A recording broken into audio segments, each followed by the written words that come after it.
Gab, what seems to be different this time round from what we've seen before is that what happened out on the pitch and the players walking off and deciding to come out in the second half actually worked. They seem to get their message across.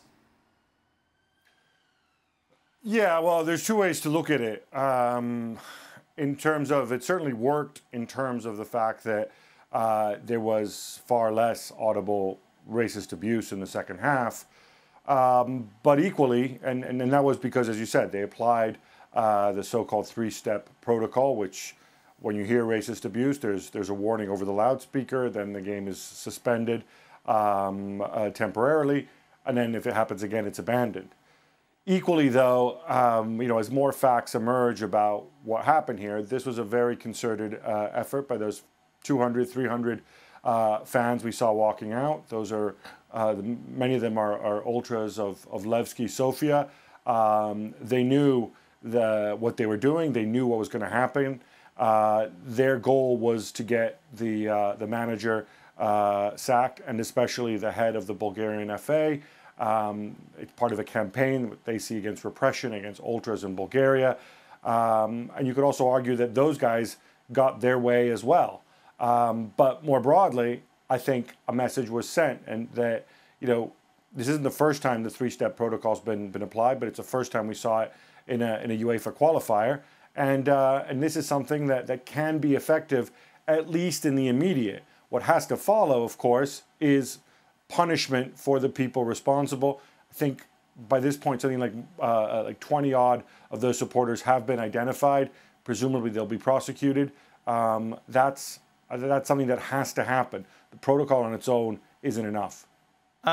Bulgaria as a team going forward, what punishment will they face from UEFA, Gab?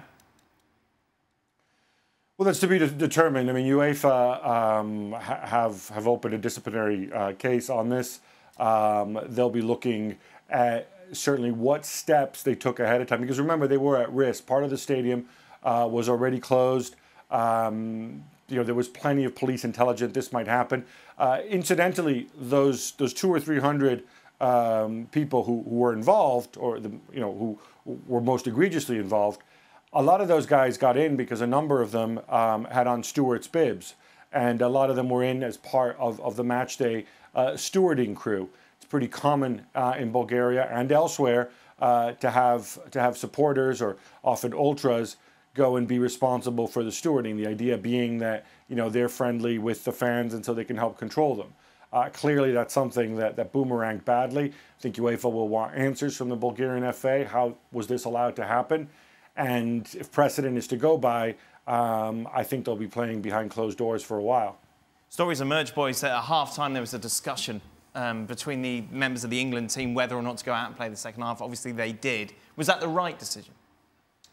I can't answer that question because, and as we spoke about at the time, it really is it's a decision that can only be made by individuals. So, I can't sit here and say it was the right or wrong decision, because there are some people making an argument for walking off is making a stronger statement, and there are others that are saying, well, actually going out and playing and bashing away and giving Bulgaria a hammering as they did and getting the job done and ramming it down the throat that way is another way of making that statement. That Dan, can only ever be down to the individuals, what they want to do. Thanks so much for watching ESPN on YouTube. And for more sports highlights and analysis, be sure to download the ESPN app. And for premium content and live streaming, subscribe to ESPN+.